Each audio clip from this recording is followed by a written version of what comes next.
Do you want to proceed with the reading of the indictment?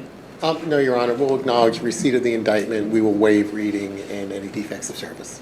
Right out of the gate, this is a procedural move you see all the time. Waiving the reading of the indictment doesn't mean the defense agrees with it. It just means they don't need it read out loud in court. It speeds things up, but don't mistake efficiency for confidence. Okay. What about the potential penalties? Do you want to... We'll waive reading of that. You'll waive reading of that as Yes. well? I've had a Okay. chance to talk to him about that. All right. Mr. Hardman, anything on The that? state of Ohio respectfully requests the court to issue a bond of $1 million in light of the charges that are pending before the defendant that carry the possibility of life without parole 4 times over with regard to rapes of a child who was 5 years old that was in the care of the defendant, as well as that defendant's mother, who was the co-defendant in this case. We would also ask that if the defendant does make that bond, that he be placed on electronic monitored house arrest. Furthermore, that he be ordered not to have any contact with minor children. This is where the temperature in the room changes. The prosecution isn't just asking for bond. They're painting the most serious picture possible. Multiple charges, a very young victim, and potential life sentences. This framing matters because bond decisions are all about risk. And animals, and that the defendant, that there be a protection order issued as it relates to a minor child who is named in this particular charges in these indictments. All right, thank you. You want to be held on bond? Yes, Your Honor. I also, before we leave, I do have a couple of oral motions as well I'd like to address. Okay. But as to bond, Your Honor, my client, obviously, I just learned about the case. I know nothing about the underlying facts of the case. I know the court doesn't know anything about the underlying facts of the case either. He does have a place to live. He is on Social Security disability. He has no... Notice what the defense leans on here. No serious criminal history, stable housing, disability income. This is classic bond mitigation, humanizing the defendant and minimizing flight risk. But here's the real question.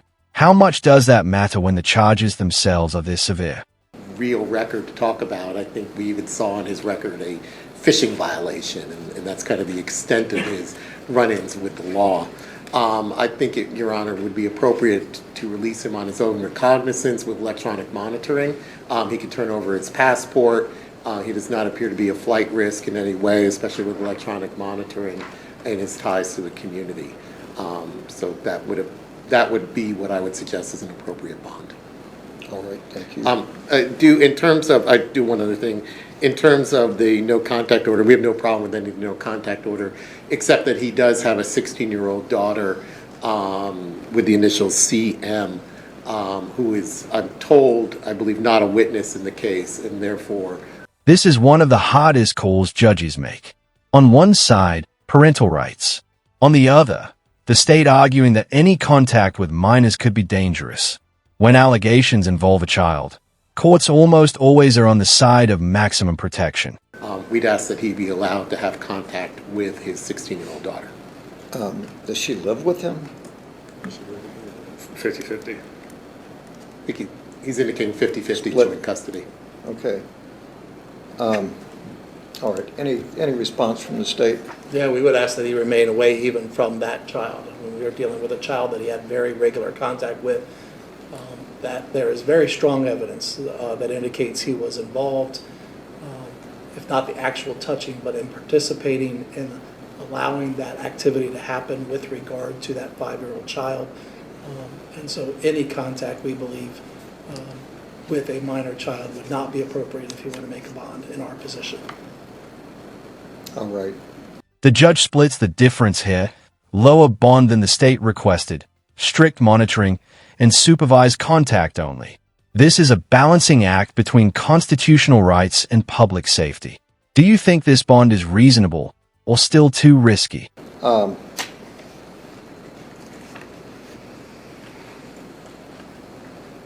right, the bond is $250,000, 10%. no contact with the minor child, victim in this case, a temporary protection order will be issued with regard to the 16-year-old daughter. Generally, children 16 years of age are permitted to choose which parent they live with. I know this is not very far from a typical situation where this decision's being made. Does he get along with the mother of the child? Yes, very well. Okay, then as long as she's in the supervision of the mother during any time he sees his daughter.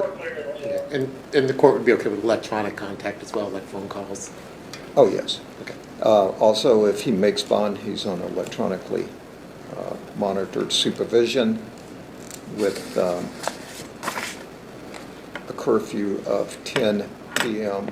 until 6 a.m. Anything else from the state? No, Your Honor. Let's talk about speedy trial issues. Yes. Do you, I don't know what your motions are yet, but if you feel that there's going to be a problem making bond, then we're going to have to move on this case. Yeah, what I'd suggest is we set it for a pretrial within a couple weeks, and we can Okay, figure out, we'll request discovery within the next day or so, and hopefully we'll get that soon, and we'll be able to have a meaningful pretrial in the next couple weeks. okay, and you wanted to address a Yeah, couple if I can motions. approach. So, two motions that I'd like to make right now. Apologize, I wasn't able to file anything earlier since I wasn't technically on the case. One is an easy one and one is a hard one. The easy one is we have just submitted a motion for the preservation of evidence. By filing this motion, I'm just merely protecting the rights of my client. I know with some 12th District law, This motion to limit pretrial publicity is about controlling the narrative before a jury ever hears the case. Defense attorneys worry that headlines can convict someone long before trial. Prosecutors argue transparency. This clash often foreshadows how aggressively both sides plan to fight. that if we don't file a motion to preserve some of the evidence, like videotapes, I don't know if there's audio recordings of victims or anything like that. We just want to make sure they're preserved. Nothing with this prosecutor's office. This prosecutor's office, very good. I have no reason to suspect that anything's going to disappear. I just have another case going on in another county where some videotapes of victim statements have disappeared. So I'm just doing that to protect the record here. The other motion, however, is a motion to limit pretrial publicity, and I've submitted a proposed order for the court that is cut and pasted from the DOJ manual. And so we're asking the court to impose precisely the type of restrictions that the Department of Justice imposes on its own attorneys in criminal cases. I've been very disturbed just when I found out that I was going to be asked to work on this case about some of the pretrial statements that have been made by the prosecutor's office. I feel they have a substantial likelihood of prejudicing the jury pool in this case, and so we'd ask the court to limit what the prosecutor can say to what is normally said by the Department of Justice in these types of cases about the charges, to emphasize that the defendant is innocent until proven guilty, and to not make any statements that will interfere with his right to a fair trial. Have you provided a copy to the state? Yes, I have, Your Honor. Any response from the state on these two motions?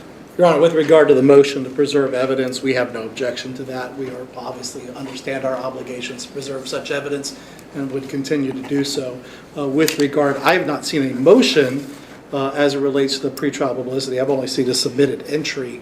That has given us absolutely no opportunity to respond with appropriate information. We fully believe that any statements our office has made comply with ethical guidelines as well as what is required of us to maintain our ability to prosecute a case.